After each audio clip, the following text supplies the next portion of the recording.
Everybody, this is my friend Bob, and he hates when I bring out the camera, but we need some motivation today because it's been a long day. Okay, bring him in, Bob. To the shoulders, squat first, then press. That's it. So what we're doing here is actually, for you purists out there, is a modified man maker. It usually has a push-up with everything else that he's doing, but we're not going to do the push-up because that's in his second exercise. He's going to squat. Now Bob has had 2 surgeries on his rotator cuffs, and we've been doing an awful lot of exercise to help with increasing mobility with the scar tissue and doing a lot of shoulder exercises that don't involve a deep swimmer press, a straight up shoulder press. He's doing a V and more of an incline chest press just to make sure that we are mindful that he's got a high risk area. So with his lifting knowledge, he knows to squeeze his glutes, not arch his back, and that's actually pretty vertical, man. Shoulders are okay, Bob? Yeah. Yeah, that's pretty darn vertical. That's time. You could rest there. Hey, look, I thought it was 30 seconds. No, you did a whole minute. Oh, it's okay. That's why I bring out the phone, man. It's a good motivator. So now we got push-up to kneeling sit-out. So Bob's today doing compound lifts. We got a big emphasis on trying to hit different dynamics, not just the same dynamic. So that first one there is stamina, but also sequencing, making sure the technique's clean from exercise to exercise. This is all about mobility. So he's got a push-up, and now he's got to lift and get through with his foot. That's his sit-out, and that's some core work there. Bob has, in my opinion, very good flexibility. We were just talking about ankle flexibility, being able to move himself through on these planes.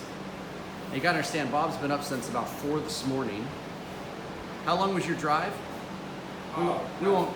3 hours. 3 hours, yeah. We won't give all the details of everything, but you know, he's been moving all day long, very, very tired. But he's in here grinding. Miss Deb, how did you do on your time? that's okay. You can tie your. You are allowed to tie your shoe. That's safety first. So I want you to recover for Bob's remaining time in his break, which is 40 seconds. And we put you on the skier. Okay, Deb. Hang in, Bob. Time. Great. Okay, so now we go into a Romanian deadlift. The Romanian deadlift is not like maximum weight. If Bob was doing a 1 rep deadlift, he would do a lot more, but we're trying to do time under tension. So we're going to work with the frame just so that we have a practical lift, and he's going to be lifting 120 pounds for at least 8 reps. He can push it to 10. I don't want him to do any more than 15 though. And Romanian deadlift means he's going to get it close to the ground without it touching the ground. So that's 1, 2, 3, 4, 5, and 6, 7, 8, 9. We want one more. 10.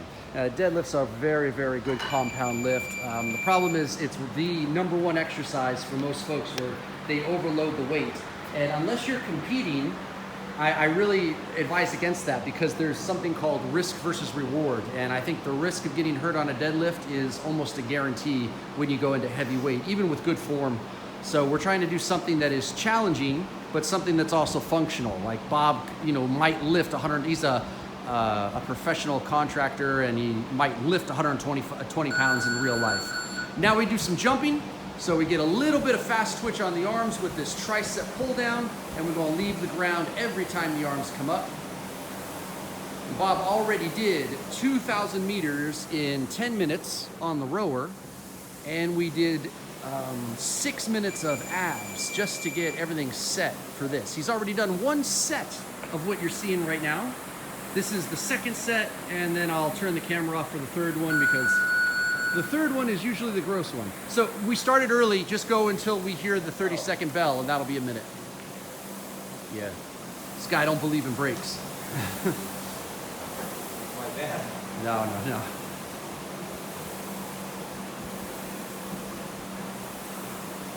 10 seconds. Hang in, brother. 3. Time. Okay, Deb, come on in. Great, Bob. You can get yourself a little water if you want. Last exercise is just a squat to bicep curl, which is just doing diligence. We want to do something specific for the biceps, and we want to give Bob a chance to just do some low weight-bearing squats. So we'll do a suitcase squat into the bicep curl. Okay, hold on there.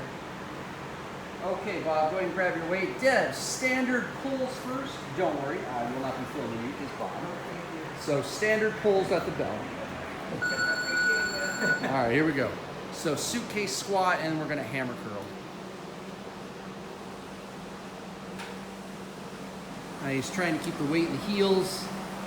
Good posture. For someone like Bob, who has just a huge amount of fitness ability and knows how to lift, compound lifts work really, really well.